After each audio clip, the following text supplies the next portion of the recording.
My name is Miss John, and I'm the music teacher at Woodville Elementary School. To my Woodville Bears, I miss you and love you very much. And to the rest of RPS, get ready to make some at-home instruments with us today. We are going to be looking around our homes for different objects, and whatever we can find, we're going to be making some shakers, some box guitars, and some drums as well. So get ready. The first thing that we need to do is find some objects around the house. So how about you take a trip with me and see what we can find? First thing, Miss John needs her glasses. Second thing, rubber bands. Ooh, and some markers too. Got a can or a jar. This will do. Oh, yeah, plastic wrap, saran wrap, perfect. Check.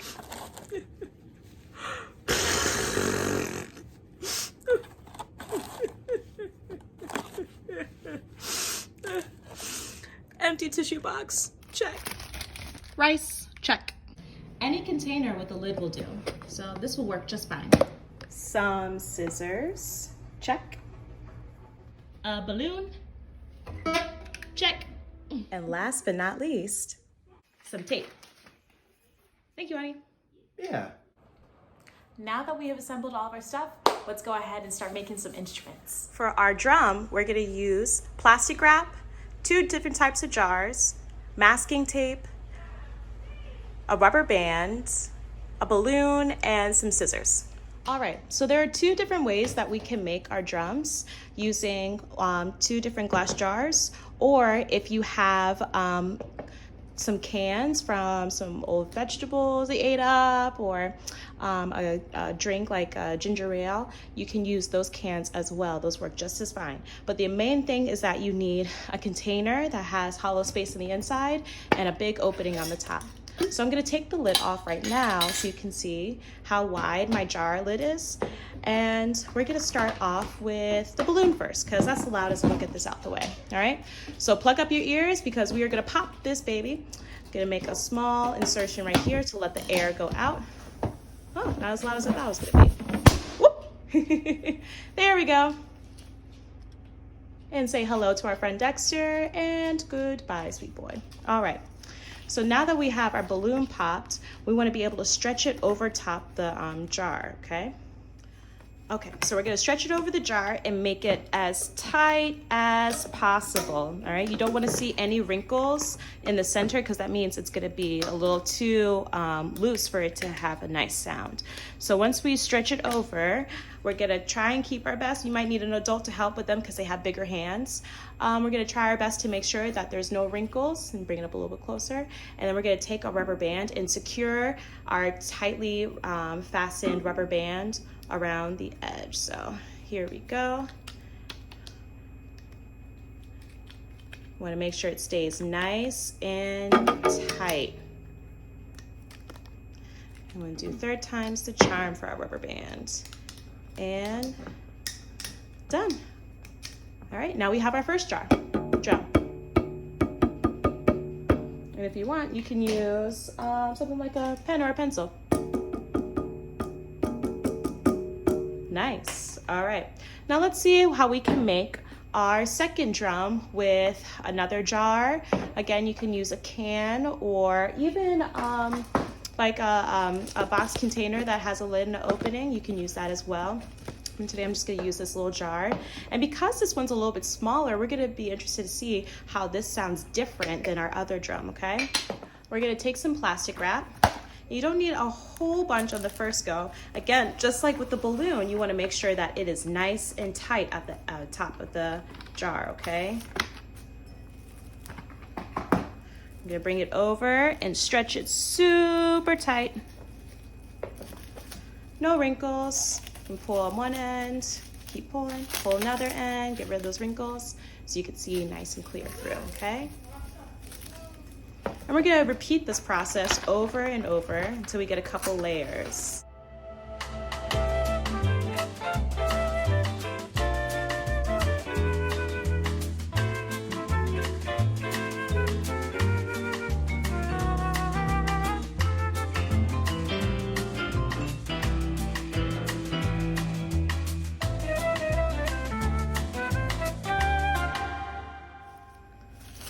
Nice and tight.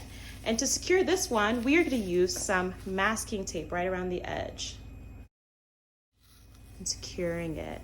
I like to do a couple rounds just because masking tape is not the strongest tape in the world, but if you got a couple layers on it, it'll do the job. Nice and slow. All right, get our scissors here. Cut, finish, and ooh, I like the sound of that one. Great. And now we have our two drums.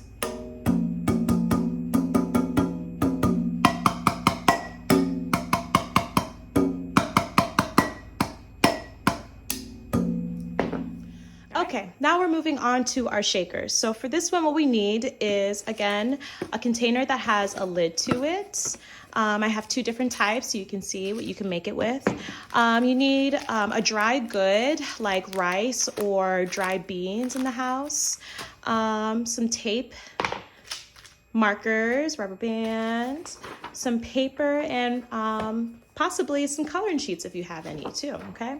So what we're gonna get down to first is the basics. And basically all you need for a shaker is to take the shaking items, which is our rice or our beans, and you're gonna pour it into, and try your best not to make a mess. You're gonna pour it into a container and close it like so, okay? Now, I'm lucky to have a container that has a pretty tight seal, but let's say that you're shaking, and whoop, all of it comes out. That's where the tape comes into play, okay? So once you get it into your container, you're gonna take your tape and you're gonna make sure that you can tape the edge of it down so it doesn't fall off, all right? So we're gonna go ahead and start that process. You wanna make sure you get part of the lid and the container itself. And there's gonna be a little bit of a gap if you can take a look. It's gonna be a little bit of a gap. So you wanna press into that gap so that's nice and sealed, okay? And you're gonna wanna do that all the way around the container.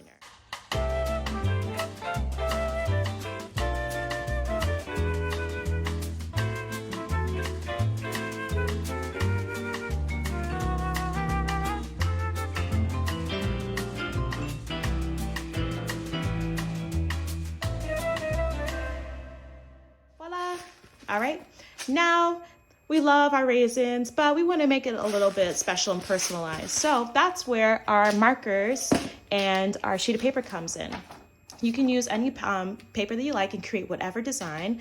And just know that if you do it horizontally, that will be the best fit so that when you wrap it around your container, it'll be covered fully, okay? All right, so we're just gonna go ahead and make some lovely designs.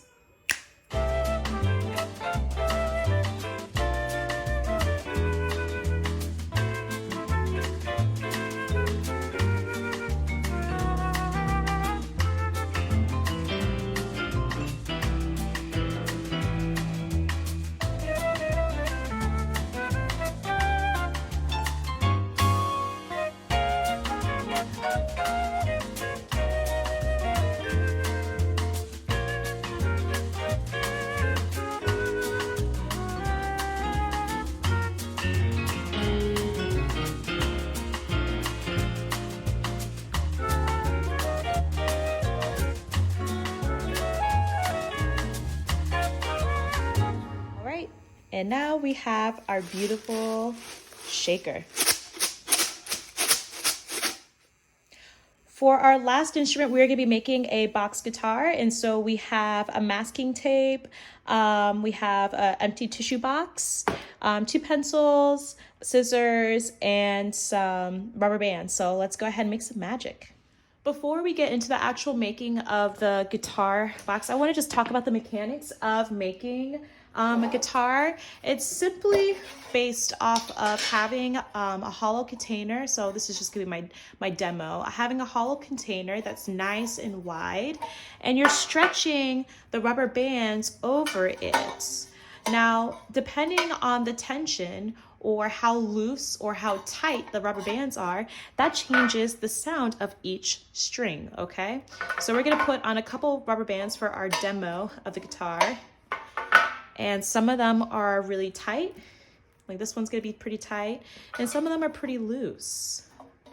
And we're gonna see how the tight ones sound different than the other loose ones, okay?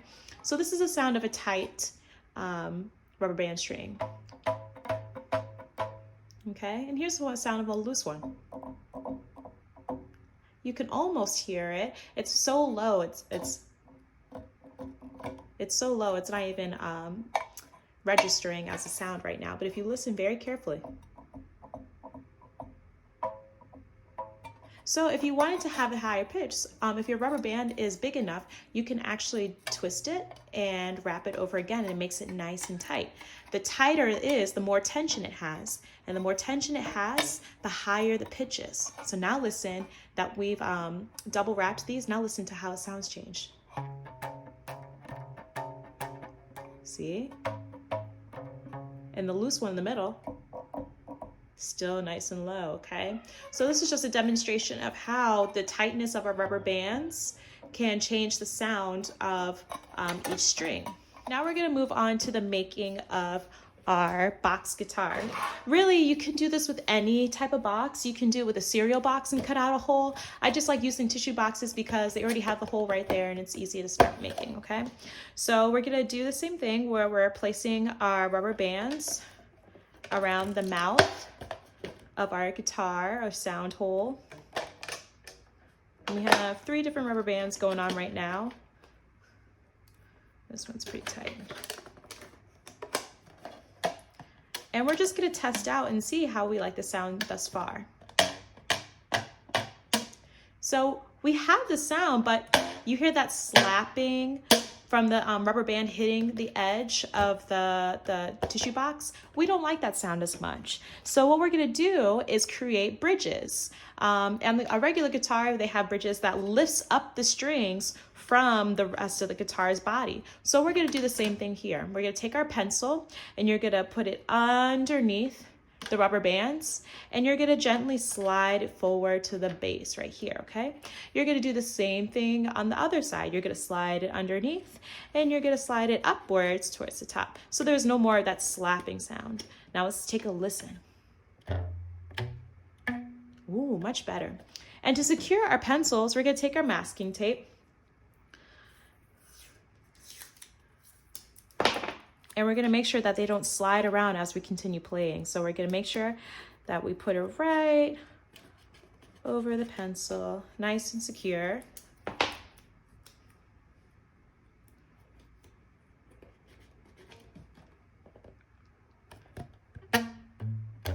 Nice. And the top one, I'm gonna leave undone without the masking tape because when you move your pencil, you actually change the length of the string. So when I move my pencil like this length is a little bit shorter and this length is longer. So let's see how changing the length changes the sound of each string.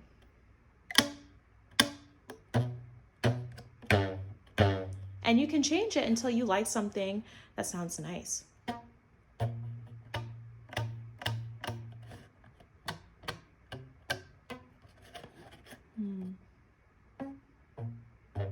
Ooh, I kind of like that one.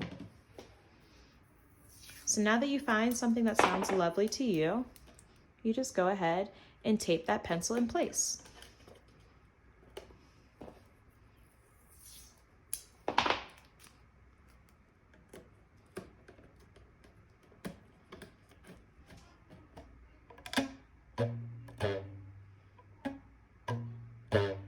Voila, you have a box guitar.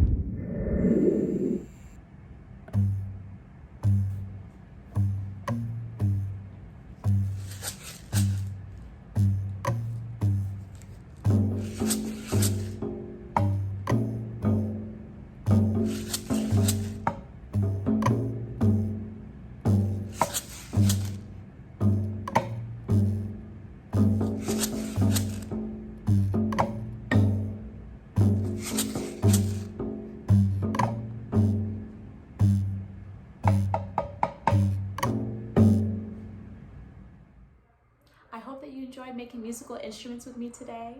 If you liked some of the creations that you had, feel free to take a picture or a video and send it into RPS's many social media sites, Facebook, Instagram, whatever you have. And if you don't feel super comfortable with that, maybe consider putting on a private concert for your family members at home. I'm sure they'll love to hear the music that you're making. All right, from Love from Woodville, Miss John is signing off. Y'all have a great week.